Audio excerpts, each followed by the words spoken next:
the reading. The reading today is based on Exodus 16. So this is just after the Israelites have escaped from the evil rule of Pharaoh and Moses is leading them out across the desert. Let's see what happens next.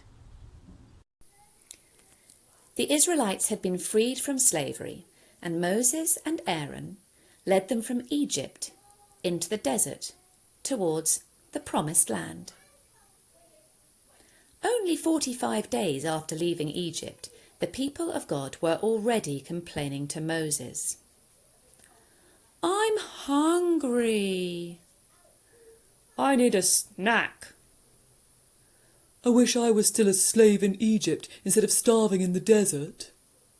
They had already forgotten what a horrible life they had led as slaves and were complaining. Well, God heard their grumbling and decided to do something about it so that they would know that He was the Lord their God, and He did it in a pretty crazy way. Every night He made a load of birds land in their camp so that they would have meat to eat.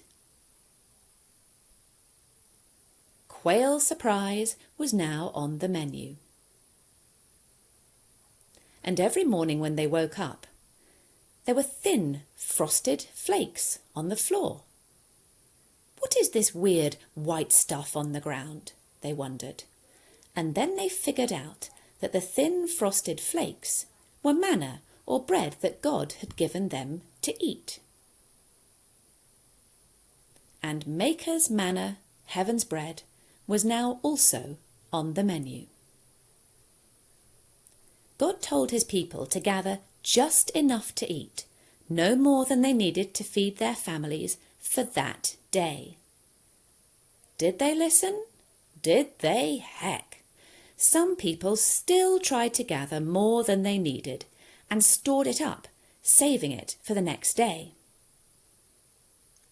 But when they did this, the bread went really bad overnight. It went rotten and mouldy. It smelled horrible, and it was filled with maggots.